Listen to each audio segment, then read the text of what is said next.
MLA Mynampally Hanumantharao పర్యటనలో భాగంగా ధర్మారెడ్డి కాలనీలో సమస్యలను అడిగి తెలుసుకుని వెంటనే అధికారులతో మాట్లాడి 3 నెలలలోపు పెండింగ్లలో ఉన్న పనులను పరిష్కరించి కాలనీ అభివృద్ధికి తోడ్పడతామని మల్కాజ్గిరి ఎమ్మెల్యే మైనంపల్లి హనుమంతరావు అన్నారు.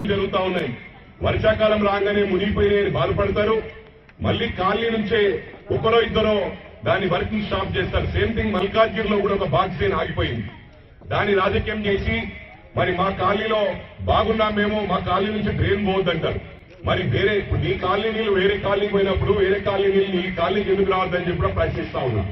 మనం అందరం కలిసి కట్టుగా మన సమస్యను పరిష్కరించుకుంటే తప్ప ఇలా ఇండివిజువల్ గా మా ఇల్లు ఒకటే బాగుండాలి ఎవరేమైనా పర్లేదంటే మనం జీవితాంతరం ఇవన్నీ ప్రాబ్లమ్స్ కూడా సార్ట్ అవుట్ చేసుకోలేమని చెప్పిన సందర్భంగా తెలియజేస్తా ఉన్నా. అయినా కూడా మేము తప్పుగా పోదామంటే స్టేలు తెస్తున్నారు కోర్టు నుంచి స్టే తెచ్చినప్పుడు మరి నేనేం చేయగలుగుతున్నా మీరు చెప్పండి. స్టే ఉన్నప్పుడు ఈ అధికారులు కూడా ముందుకు రారు.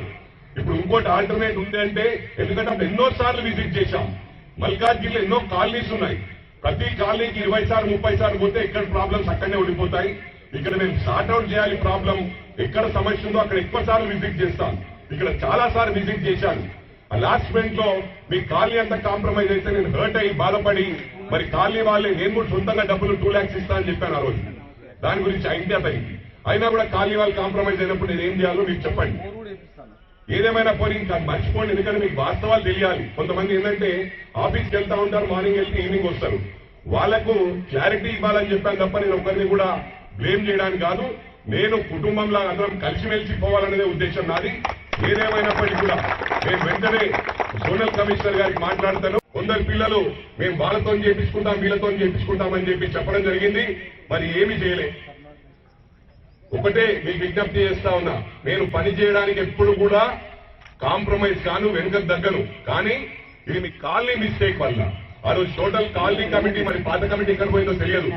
వాళ్ళు మరి కాలనీ వాళ్ళు ఆ కమిటీ వాళ్ళు మరి శాస్త్రి గారు మీరు మీడియేట్ చేసి కాంప్రమైజ్ చేసి మీ కాలనీ సపోర్ట్ తోనే మరి ట్రైన్ లేకుండా పోయిందని చెప్పి సందర్భంగా తెలియజేస్తా ఉన్నా. ఏదేమైనప్పటికీ కూడా ఇది చెప్పేది మోర్ దెన్ 1 year. అన్ని రోజులు ఫండ్ ఉండదు. ఆ ఫండ్ కూడా 80 లక్షలు క్యాన్సిల్ అయిందని చెప్పి కూడా బాధాకరంగా చెప్తా ఉన్నా. ఏదేమైనప్పటికీ నేను ఇమీడియట్ గా శాంక్షన్ చేయిస్తాను. మరి ఇంకో ఆల్టర్నేట్ ఉందని చెప్పి ప్రెసిడెంట్ గారు చెప్పారు.